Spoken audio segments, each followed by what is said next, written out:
ભારતીય બનાવટની વિદેશી દારૂની અલગ અલગ બ્રાન્ડની બોટલો નંગ 1584 જેની કુલ કિંમત ₹1,58,400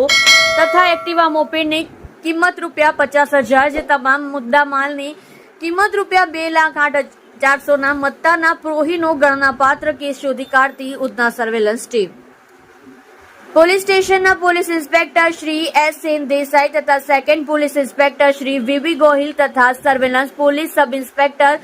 એચ જે મચ્છર નાઓ સર્વેલન્સ સ્ટાફના માણસો સાથે અલગ અલગ ટીમો બનાવી પેટ્રોલિંગમાં હતા તે દરમિયાન સાથેના assistant head constable Bhupatbhai Dudhabhai તથા આસિસ્ટન્ટ હેડ કોન્સ્ટેબલ અરવિંદભાઈ ઉગાભાઈ નાઓની સંયુક્ત બાતમી આધારે ભારતીય બનાવટની વિદેશી દારૂની અલગ અલગ બ્રાન્ડની પ્લાસ્ટિકની 180 મિલીની બોટલો નંગ 1584 જેની કુલ કિંમત ₹1,58,400 તથા સદર પકડાયેલ દારૂની હેરફેર કરવા માટે ઉપયોગમાં લીધેલ એક્ટિવા મોપેડ નંબર GJ05HS 1094 જેની કિંમત ₹50,000 જે તમામ મુદ્દા માલની કિંમત ₹2,08,400 મત્તાની સાથે આરોપી અજીત રાજ નારાયણસિંહ ઉંમર વર્ષ 22 ધંધો મજૂરી રહેઠાણ રૂમ નંબર 1 પરશુરામની ચાલ રોફેલ કોલેજ રોડ વાપી જિલ્લો વલસાડ નાને પકડી પાડેલ Udhna police station part C ગુના નંબર 2024 પ્રોહિબિશન એક્ટની કલમ 65 AE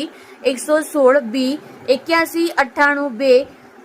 મુજબ ગુનો નોંધી આગળની વધુ તપાસ police sub inspector H J Machhar નાઓ કરી રહ્યા છે જે ઉપરોક્ત પોલીસ કર્મચારીઓએ બાતમી આધારે પ્રોહિબિશનનો ગણનાપાત્ર કેસ શોધી કાઢવી ખૂબ જ સારી અને પ્રશંસનીય કામગીરી કરેલ છે।